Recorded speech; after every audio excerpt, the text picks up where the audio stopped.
नमस्कार फिरोजाबाद, आप सुन रहे हैं रेडियो सुहाग नगरी 90.0 FM और मैं हूं आपकी दोस्त और होस्ट आरजे शिखा। और दोस्तों, शो चल रहा है सेहत सही लाभकारी। तो आज दोस्तों, किशोरावस्था जीवन एक ऐसा दौर है जहां शारीरिक, मानसिक और भावनात्मक रूप से कई बदलाव आते हैं। सही मार्गदर्शन, अच्छा पोषण और स्वस्थ आदतें इस उम्र में बहुत जरूरी होती हैं। आज हम बात करेंगे किशोर स्वास्थ्य की, क्योंकि स्वस्थ किशोर ही देश का स्वस्थ और उज्जवल भविष्य। विषय पर हम बात करने के लिए हमारे साथ हैं डॉक्टर एस.बी. यादव। तो करते हैं सर का बहुत बहुत स्वागत। सर, आपका बहुत बहुत स्वागत है हमारे कार्यक्रम में। जी, मैं डॉक्टर एस.बी. यादव। मैं आपको बताना चाहूँगा कि जो किशोर होते हैं, किशोर और किशोरी, ये अपनी इनकी एज 11 से 19 साल तक के होते हैं।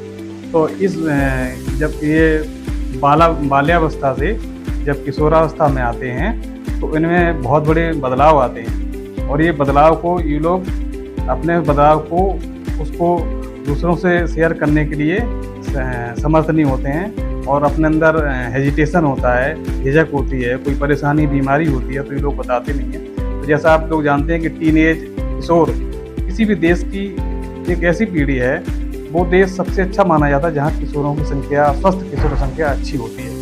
तो किशोरों के स्वास्थ्य के बारे में मैं कुछ बताना चाहूँगा।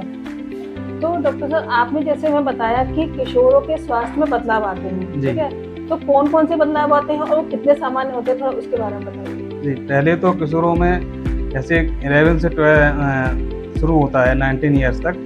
तो उनमें तो पहले जैसे पुरुष है तो पुरुषों में सेक्सुअल चेंजेज आते हैं, मेल फीमेल कैरेक्टर आते हैं। उसकी वजह से महिलाओं में जैसे मीनार्की शुरू होती है, महीना शुरू होता है, तो उसकी वजह से बहुत हेजिटेशन रहती हैं और किसी को उसके बारे में बताने में सहज नहीं होती है। महिलाओं में, पुरुषों में भी एक ऐसा कैरेक्टर होता है जो उनको भी हम एक तरह का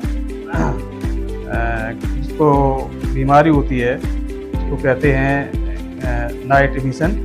वो भी एक नेचुरल प्रोसेस है, वो भी 11-12 के बाद शुरू होती है।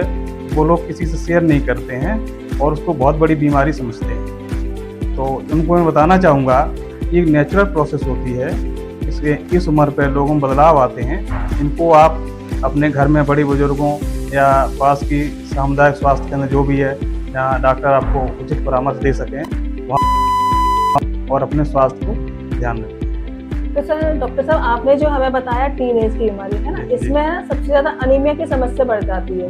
ऐसा क्यों होता है? इसमें अनीमिया की समस्या इसलिए बढ़ जाती है क्योंकि आजकल खान पान, फास्ट फूड पे जो टीनेज होते हैं ज़्यादा आकर्षित हो रहे हैं, बाहर के खाने पर ध्यान देते हैं, घर का टिफिन अपने रखे रहते हैं। और कुछ लोग क्या है, पैसे भी ले आते हैं बाहर के खाने की, fast food, chowmein, dosa, burger, इन सब पे डिपेंड होते हैं। वहाँ पे क्या एक balance diet, nutritional full diet नहीं मिल पाती है।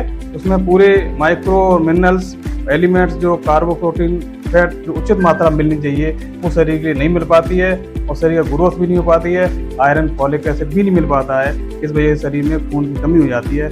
और बेसिकली जो महिलाएं होती हैं, किशोरावस्था में आती हैं, उनमें एक महीने की शुरुआत हो जाती है, उससे भी एनीमिया हो जाता है। और हमारी सरकार की तरफ से iron, folic acid tablet free में एक कार्यक्रम होता है, RKS की राष्ट्रीय किशोर स्वास्थ्य कार्यक्रम, उसके अंदर प्रदान की जाती हैं, जो साप्ताहिक टैबलेट होती हैं, हर school, primary school, UPS, inter college में प्रदान की जाती है। तो इस जो ये आपने बीमारी के बारे में बताया, तो इससे किशोर और किशोरियों के स्वास्थ्य पर क्या प्रभाव पड़ता है?